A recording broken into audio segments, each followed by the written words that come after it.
Monteith passed away this morning. A really good friend of mine. I've been on his radio show for at least 18 years as a guest. He's been on my radio show since about 1997, so close to that. I'd interview him for a few years till I got on air a few years. And he died after a 2+ year battle with cancer. Didn't even tell anybody about it till about the last year, why he wasn't on the air a lot. Had fill-in guests and others. But he's gone now.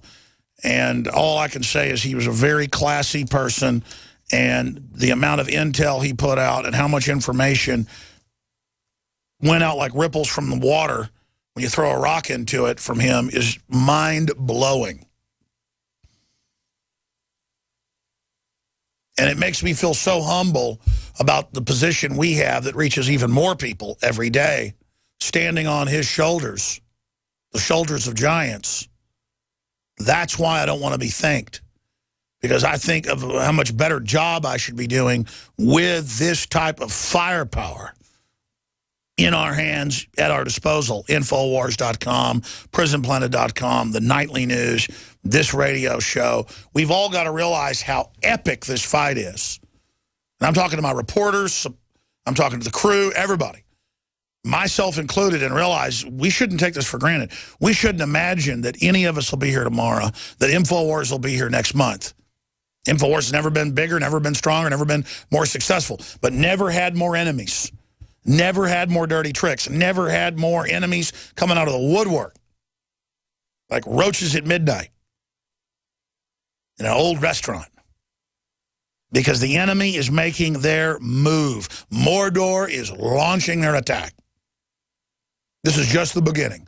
I told you a few years ago, I said, just wait, all hell's going to break loose. Civil war, staged uprisings, messing with Russia, China, domestic police state, false flag, radical jihadi wind-up toys like Alton Nolan. I mean, major evidence he was being radicalized, probably by criminal elements of the government. You can pull up the New York Times saying almost every terror plot has been hatched by the government. And I bet money this guy's a wind-up toy. He just fits the whole M.O. But the plan got foiled. The wind-up toy got killed by somebody or got wounded by somebody with a handgun.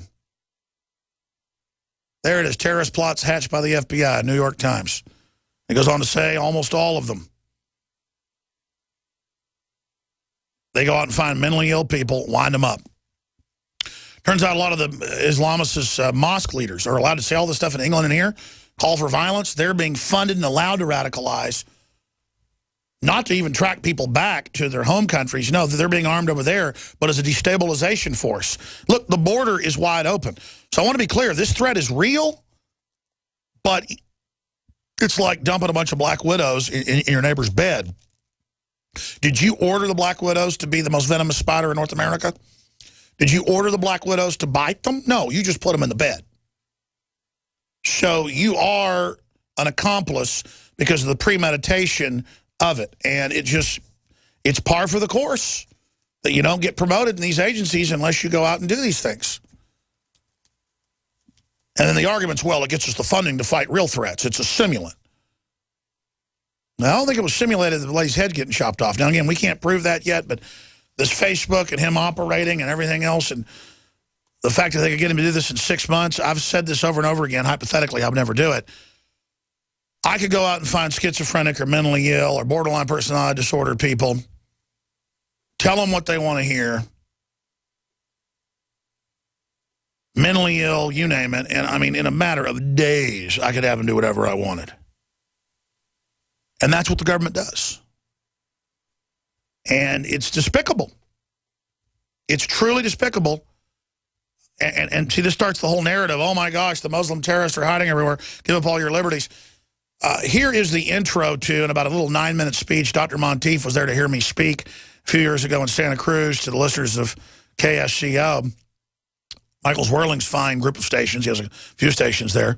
And I said, hey, will you please get up here and speak? And he said, oh, I really don't want to. And I said, please. And so he gave a short speech. He did die again this morning, and we're going to be putting a compilation together for Friday of some of his most important interviews and work, and some of our video interviews with him. We're going to show some of those never before seen with Dr. Stan Monteith. And some of these interviews, he's so sick he can barely talk, but it's important information that he's putting out there. really trying to impart to people the knowledge. But let's go ahead and go to some of this speech from a few years ago in Santa Cruz. Back in the late 1950s, when people demonized you and attacked you 100 times more than they attacked me, because all this stuff's coming true now, this guy was an icon who stood up against him, and he does 4 or 5 hours of radio every day warning the planet.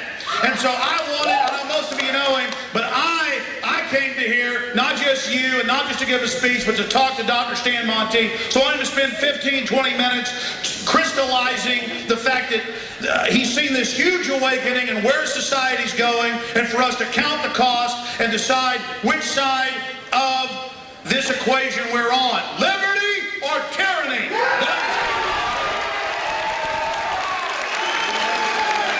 Go ahead, sir. You got the floor. You take it away. Well, I'm not going to take very long because I think that Alex really is doing the most amazing job. You know, I've been at this for 48 years now, but I've never seen as much enthusiasm as I've seen in the last few years. And things are getting worse and worse. Now, don't believe them when they tell you that things are going to get better.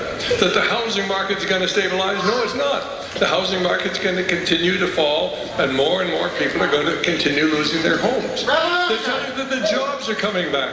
The jobs are not coming back. They've been sent overseas, and they're going to stay there. Why are they going to stay there? Because there is a plan. Now, most people really don't know what the plan is, but it's called globalism. It's an organized effort to lower the living standards in the United States and raise the living standards throughout the world so we can have a one world government, a one world religion, and a one world ruler. Now, if you want to document this, it's all in something called the Earth Charter, written by Stephen Rockefeller, the nephew of David Rockefeller, by Mikhail Gorbachev, and by Maurice Strong. And there in point 10A of the Earth Charter, they say, we're going to have equitable distribution of wealth between nations. Now, how do you get equitable distribution of wealth between the United States and China? Why, you lower living standards in the United States, and you raise living standards in China and in India and all throughout the world. And this is really what's happening, but they cannot tell the American people because most of you are so selfish. You don't want to give up your home. You don't want to give up your pension. You don't want to give up your Social Security and your Medicare benefits and all the wonderful things that we have in this country. But you must understand, ladies and gentlemen, the America we have known has ceased to exist and will never exist again during our lifetime. But the one thing we can hope is that we're going to be able to preserve an element of freedom. Now, how are they sending our jobs overseas? Well, it's a process known as offshoring manufacturing. And what we do is we take a manufacturer and we say to them, look, you're paying 35% corporate income tax in the United States. How you'd like to not have to pay any taxes at all. You move your factory over to China. You don't have to pay any corporate taxes. You can keep that money. You can invest it throughout the world. You can set up new manufacturing in all sorts of countries. How many of you here, if you were offered that opportunity to make hundreds of millions of dollars, wouldn't take the opportunity? And that's what our great corporations are doing. Furthermore, they can get abundant labor. There's all sorts of labor over there, cheap labor. They don't have to put up with the bureaucracy, the harassment they have here. They do not have to actually pay unemployment insurance, workman's compensation insurance, FICA taxes. They're actually given loans. You can get a loan if you go over there. We're doing everything we can to encourage our corporations to move overseas. And of course, the reason they do that is because they can bring their products back in here because we don't have taxes. What we need to do, of course, is to protect our economy. Yes, it'd be nice to help the rest of the world, but first of all, we've got to save America. And anybody who talks about tariffs now is called a protectionist. Oh, you're a protectionist. Why don't you know if we put up tariffs, why we would have all sorts of people out of work? If we put out tariffs, we'd have tremendous trade deficits. Ladies and gentlemen, we have people out of work. The real unemployment is not 9.6%. It's close to 20%. If you use the U6 unemployment figures, which are put up on Bureau